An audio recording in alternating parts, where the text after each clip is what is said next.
मेरी नई नई शादी के बाद जब मैं ससुराल आई तो हम 3 लोग थे। मैं, मेरा पति और उसका भाई।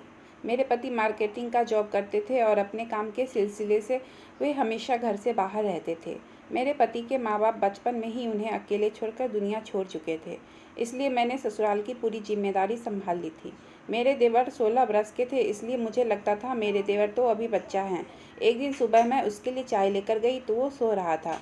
मैंने उसे जगाया और चाय रखने के लिए नीचे झुकी। तब मैंने देखा उसकी नज़र मुझे ही देख रही है। एक दिन जब मैं अपने रूम में कपड़े बदल रही थी तो मैंने देखा वो मुझे खिड़की पर छिपकर देख रहा है। मुझे उसका इस तरह छुपकर देखना ठीक नहीं लगा, लेकिन मैंने इस पर ज़्यादा ध्यान नहीं दिया क्योंकि मुझे लगा अभी तो वो बच्चा है।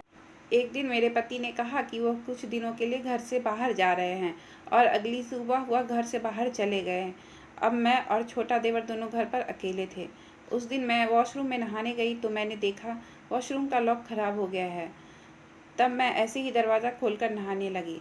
जब मैंने अपने कपड़े उतार कर नहाना शुरू किया तो मेरे देवर दरवाज़ा खोलकर सीधा अंदर आ गया। उसे देखते ही मेरी सांसें थम गई और फिर मैंने खुद को संभाला और उसे डांटा और कहा, आने दो तेरे भाई को, मैं तुम्हारी इन गंदी हरकतों के बारे में बताऊंगी। इतना सुनने के बाद वो गुस्से में वॉशरूम से बाहर निकल गया। अगले दिन जब मैं सुबह में सोकर उठी तो मैंने देखा बाहर हॉल में टीवी पर मेरे नहाने से लेकर कपड़े बदलने तक की वीडियो चल रही है और उसने मुझसे कहा, आपने अगर भैया को कुछ भी मेरे बारे में बताया तो आपकी ये वीडियो मैं इंटरनेट पर डाल दूंगा। मैं उसकी बात सुनकर काफ़ी डर गई। फिर उसने कहा, भैया बस नाम की शादी किए हैं आपसे, असली पति तो मैं हूँ आपका, और हंसने लगा।